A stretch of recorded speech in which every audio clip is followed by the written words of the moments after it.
Well, welcome to the Cut for Time podcast here at the Canton United Methodist Church. My name is Pastor Clay. I'm joined by Eric Stearns, and today we're digging into my message from Sunday, which was the start of our resurrection sermon series, looking at how the resurrection affected several different characters that interacted with Jesus in this resurrection period, and then just focusing in on Thomas and just the way that Jesus met his needs in order to bring him to deeper faith. Let's get into it. Sounds good. I kept thinking about, at the end you posed the question, what is one thing we need? Mm-hmm. And man, how nice would it be to be Thomas? Mm. That was the one thing he needed. This might actually tie in nicely. Yeah. The one thing he needed was to see Jesus. There was a piece that we talked about off podcast or pre-podcast, Yep. in how the Gospel of John describes little things. Mm-hmm. So you want to talk about that again? And I thought that was really interesting and fits really well here. Yeah, for sure. So John's gospel, as you read through the stories in John's gospel, as you read through the encounters that Jesus has, there are little details just kind of woven in that don't necessarily pay off until you think more about them. The quintessential one that comes to mind for me is Nicodemus coming to Jesus by night. Like, we know from John 3 that Nicodemus, is a proud Jewish man. He's one of the teachers of the people of Israel, and he comes to Jesus by night. And that in itself is a little detail that we don't really need to know. That's not substantive until it is, because it coming by night it is a little bit of a hint as to, it leaves some room for interpretation. So why did he come at night? Why is John telling us this? Why was that so important that it is a part of the inspired word of God that he came to Jesus by night? And there are two possibilities that I think of. And first is that he was afraid. He was coming to Jesus to have a real faith conversation, and he's a member of a group of people that are supposed to hate Jesus. Right? Mhm. So he's going to come by night under the cover of darkness so that people don't see, oh, hey, Nicodemus is changing sides on us, or why is he hanging out with Jesus? And so he goes to him by night. The other idea, and this is set up other places in the Gospel of John, is that darkness stands for not understanding, because he's going to completely misunderstand what Jesus is talking about. Jesus is going to tell him that he has to be born from above. And Nicodemus is going to say, well, I'm really big and I can't enter my mother's womb a second time. So what in the world are you talking about, Jesus? He's going to fundamentally understand. So he comes to Jesus at night, meaning that he doesn't understand, that he is in the dark about what Jesus is up to. And when you contrast that with John chapter 4, when Jesus meets the woman at the well, and they have this big, deep theological conversation about the nature of salvation, and Jesus meets her at noon. So she fully understands. And then she fully becomes one that proclaims the gospel to her community. At the end of the story, she fully gets it. She is in the light of understanding. There are other places where John's gospel gives us these motifs. But the fact that John's gospel doesn't explicitly tell us that Thomas actually did go and touch Jesus after Jesus gave him the permission to do so, in a gospel that is so obsessed with minute details like that, to not have that detail leaves room for me to wonder if Thomas actually needed to touch Jesus in the same way that Thomas said he needed to. Or was it just the mere existence, or not the mere existence, was it the mere appearance of Jesus that Thomas really needed? Did Thomas just need what the other disciples needed and got from Jesus? The other disciples, these other 10 men, had the opportunity to see Jesus and hear him pronounce peace over them and see the risen Lord. And Thomas didn't for an entire week. And that had to have played in his mind of just well, why didn't Jesus appear to me? What was it about? I mean, this is maybe me projecting onto it, but what's so wrong with me that Jesus didn't appear to me? Why didn't Jesus show up? And the disciples are telling him all this stuff, and it's so cool. But if you don't experience that, you have no frame for that reference whatsoever. And so Thomas says, no, screw this. I will not believe until Jesus shows up and allows me to touch his hands and his side and all of the places where he has been wounded. I will not believe. And then Jesus shows up. And Jesus, like I said on Sunday, Jesus uses Thomas's own words, not to shame him or not to like condemn him for his doubt, but just to say, I get you. I understand that you are holding on to these doubts and you're holding on to them so tightly. And so if this is what you need, this is what you need. And then Thomas makes the great confession, this is my Lord and this is my God. Like, I really, really think that if Thomas would have actually touched Jesus, we would have known about it. And we don't. We just know that Jesus made the offer. Hmm. So Jesus provides for Thomas not only what he actually needed, but what he thought he needed. And how many times is that true in our own lives where we think we know what we need and it's there, but it isn't necessarily what we ended up needing in the first place? Yeah. But man, how easy would it be if we could actually see Jesus, see the, you know, see him as a physical being. And it's so hard sometimes to believe in a God who existed 2000 years ago, unwaveringly. And that maybe it's just a struggle for me. I don't think that's necessarily the case, but No, definitely not. Definitely not. and we have to rely on these account, this account in particular really speaks to me because I Mm-hmm. am Thomas. And I Sure. think a lot of us are Thomas. And a lot of the stuff that, I don't believe it until I've seen it or I've done it. Mm-hmm. And so and that's just a part of faith too, is we don't get that opportunity right now. And Right. we need to believe what is written and believe that it's actually true. Mm-hmm. Sometimes that can just be so hard. It can be, definitely.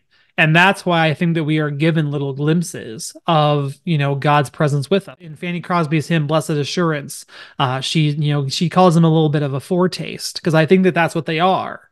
These moments where, again, Jesus meets us in this way that he met Thomas with what we need in that moment. Like I talked about Sunday with the bug bites, and I think it was, I mentioned it mainly because it was funny, but also because truthfully, it was a long week. Holy Week was a grind. And like, I was dealing with some, like, what did I miss during Holy Week, or what did I do wrong during Holy, like my own brain stuff that happens sometimes, and a little bit of a shame spiral. And, here I am, and then I'm bebopping into the office, and there's this box of my favorite treat just sitting there. I mean, I can think of my times in my own life where, things were going kind of sideways, and I was maybe not necessarily doubting God, but I was certainly doubting myself or doubting my call. And then you would just have this amazing moment in youth group where, like, the lesson, because I was a volunteer youth leader for a while, and when I was in college and seminary, we would have this amazing moment in youth group where the lesson that I was going to do just absolutely connected, or I was able to have a personal conversation, or like there was a night in my dorm room where, like, it turned into a pastoral care session because like three people in a row just came in and sat on my couch and like just started talking about life. And I was like, okay, clearly we've built this trust, but clearly God's working through what who I am as a person. And so I was able to minister in this weird way of just, and then that was just at the most opportune time where I was like, maybe I do need to change my major again. And maybe this really isn't the call of God. And what would it take to transfer back to Northern? And, you know, but then that happened, and you're just like, oh, okay, God has put me here for a reason, and Right. I'm on the right track. Oh, yeah, that's cool. I think so often I don't recognize those moments until well after. Oh yeah, for sure. You know, you don't recognize that you were put in a place for the right reasons because maybe the outcome of whatever situation you're in isn't what you had expected, Mm-hmm. and then the actual outcome comes a lot, or the outcome that God wanted comes a lot later. And you're Mm-hmm. like, oh, I get it now. and that's always hard for me too. And Sure. and you tend to internalize, what could I have done better? Oh yeah. If something at work doesn't work out, or um, why am I getting passed up for something else or something like that? And you kind of internalize that, but you just have to keep the faith that something else is coming. Right. If we don't get a project, for instance, and Hmm. why didn't we get that project? But then we get a different project, and we couldn't have done both, Yep. and that kind of stuff. You kind of internalize those things and try to understand why, and Sure. and you can't just sit, pray and do, right. So you can't just sit there and do nothing about it, and maybe that is the reason why you didn't get it, and God really needs you to work harder and do things better and Yep. use the skills that were given to you, to get better results in whatever you're working on. Hmm. Yeah, Yeah. definitely. Yeah, for sure. But yeah, it'd be a lot easier if Jesus would just show up and do it for me. Yeah. That admittedly, yes, that would be a lot easier. Unfortunately, that's just not the way that's not the way that Jesus operates. Yeah. And that's not the way it was designed, right? Correct. Yep. We are here to do, we are here to work, we are here to Hmm. don't just do that by sitting around and doing nothing. You pray and then you do something. That's how it works. Yeah. Mhm. Yep. Or to put it in the fancy Latin, ora et labora, pray and work. Wow, fancy. Good for you. Church nerd, we've been through this. So, I loved that portion of the passage, where Jesus appears to them, and you go into how he didn't reprimand them. mhm. He didn't treat them poorly. He didn't um, scold them for running away, none Yes. of that stuff. And he just said, have peace. Like, don't worry about it. You know, everything's going to be okay. I'm here. You need to go do my work now because I can't do it anymore. But Right. um, Yep. I don't know, that right there just gives you, well, so much peace. Yeah, I definitely. mean, knowing how much we screw up and how much we can pull from that little chunk of the scripture, Hmm. in knowing that it's going to be okay. We Yeah. screwed up. You need to recognize that you screwed up, but have peace with that. Jesus Hmm. is here. I just think that was so cool and how you made that parallel. I also find it interesting that this is like the Pentecost moment in John's gospel. Like, because John, I mean, the way that John phrases it, when Jesus enters the room, he breathes on them. Like, that's the breath of the Holy Spirit on them. And like, it's interesting to me that like because there's no Pentecost moment in Luke either, because he has the book of Acts coming, but like this is the receiving moment for them. This is the commission. This is everything wrapped up into this one experience. And then here we find the disciples in the exact same position a week later, which, Hmm. not necessarily ideal, but it took them a little bit of time to get their heads wrapped around what Jesus was up to, and even then there was grace. Even then we're told in other gospels that Jesus hung around, and we're told, especially in the book, in the opening to the book of Acts, like it was 40 days later that the ascension happened, and 50 days later that Pentecost happened. And Jesus was with them that entire time, and like Jesus is willing to send the Holy Spirit and tell them like to wait and to wait until that final moment comes before they start doing the things that they're supposed to do. Like Jesus gives them that recovery time, basically. Yeah. And that's another just part of the grace that's so present in the story. Yeah, I mean, but their lives are so upside down. Like you talked about, they left everything to follow this guy for 3 years, and then he's just gone. Yeah. And what? First of all, I can't imagine leaving everything to follow one person, Hmm. even though that's what we're called to do. I get it. I mean, leaving our families, leaving our jobs, leaving whatever to just go follow this guy around. Like I just can't even imagine. I can't imagine doing that. Right. And then for him to die 3 years later, 3 years is just not that long of a time. No, it's not. I mean, Think about how old our kids are, and it feels like yesterday they were born, you know? yeah. Yeah. Yeah, I Autumn remember, will literally be 7.5 tomorrow. So yeah, Nellie turns 9 in June. I remember the day you came to interview and Lindsay's holding Simon, tiny little Simon. Well, not tiny. not He was really tiny. but Simon was a baby. Yeah, he was very much a baby. Yeah. He is not a baby anymore. Like it's just crazy. Yeah, it is. Definitely is. And so these guys go through this. Hmm. So I get why it took them some time to really understand what to do, and Jesus allows them to have that time. Hmm. He knew that they needed some time to just sit and rest and process and get ready for what's to come. Yeah. Yep. I think sometimes I am terrible about this. All too often, I will just rush into the next thing, Mm. not Mhm. really just take the time to understand what's going on. And I don't take the time to rest. I don't take the time to process, all of the situations that's going on in my life. I just need to fill it with the next thing and work on stuff because I have lots of stuff to work on. Yep. But but I just think this is another example where God is calling us to just be still and understand what's being asked of us. Hmm. Truly think about what's going on and yeah, Yeah, definitely. be okay with listening a little bit. Right.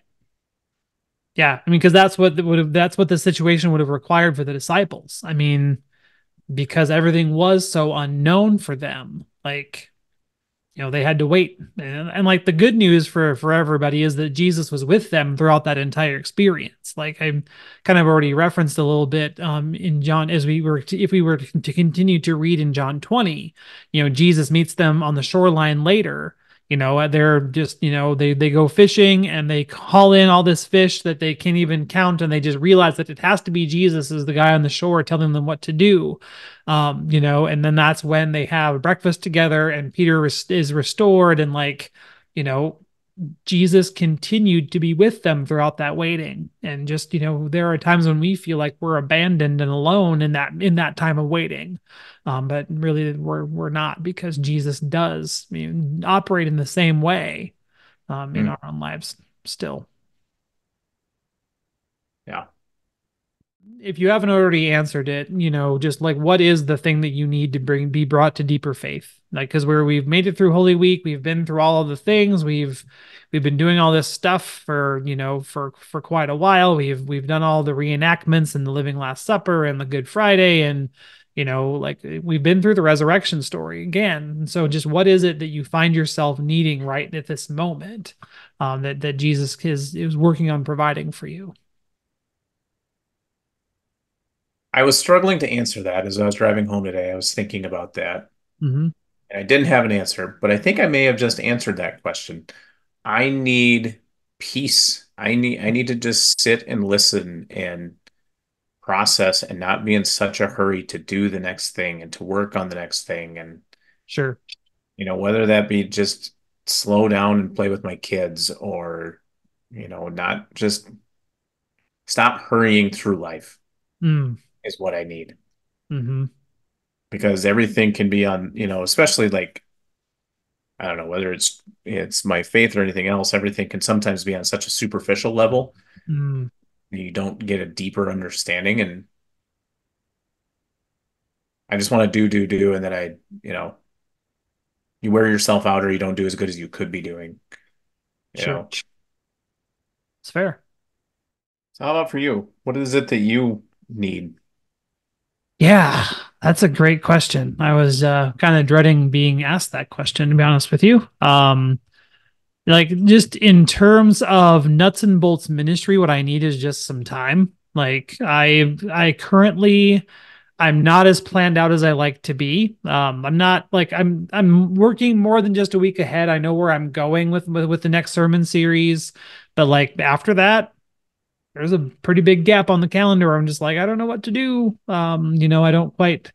I've had this really intentional motion so far of like, let's talk about prayer, and let's, use Lent to kind of talk even more about prayer. And now that we're out of prayer, let's talk about resurrection. Let's find ourselves in these stories and be emboldened to go forth and be resurrection people.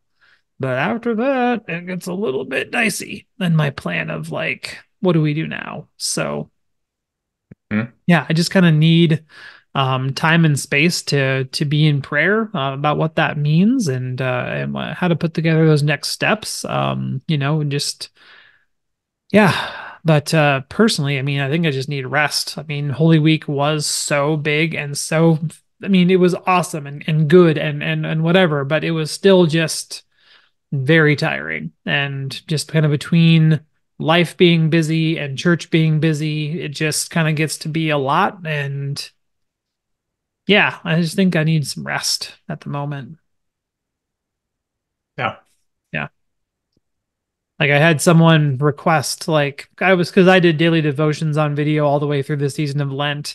And like on Sunday, someone's like, "Oh, I miss those daily devotions so much. Can you start doing them again?" I was like, "I will pray about it. I honest to God am praying about it. But hold that thought. I have a plan." So, Well, the more you give, the more is asked of you, right?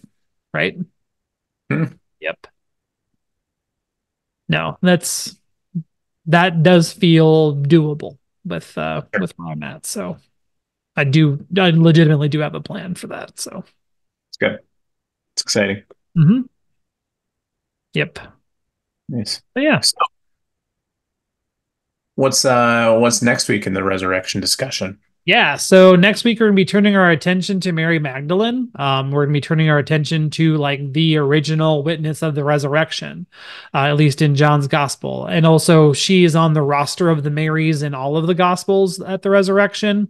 So we know that Mary was one of the very first people, and in John's gospel was the one. To take this message to the disciples, and so we'll be looking at just what impact Jesus had on her life. We're also going to be debunking some of the assumptions about who Mary Magdalene was as a person, because as I've been studying this week and reading commentaries and listening to other folks, there is no biblical evidence to suggest that she was a prostitute. Hmm. We know that she was healed of demons, but we do not know what those demons were. We've made conjectures based on a sermon preached by Pope Gregory the Great a long, long time ago that kind of conflated the Marys, and we've just been running with it since then. So we're gonna be digging into a little bit of Mary's past and just doing some due diligence when it comes to that part of her character. But then also just dealing with the fact that we don't know what her demons were. We just know that she had demons, and that had to have been such a dark thing to go through. But yet she goes from this demon possessed woman to the proclaimer of the resurrection. And that's the type of change that Jesus works in her life. And so, what is the kind of change that Jesus has the power to make in our lives? Like, we can think that we are so far gone and just an absolute wretched scoundrel. And that might be true. But even then, we're not outside of the grace of Jesus Christ. And so, what change is Jesus making in our lives? What difference is Jesus making in our lives?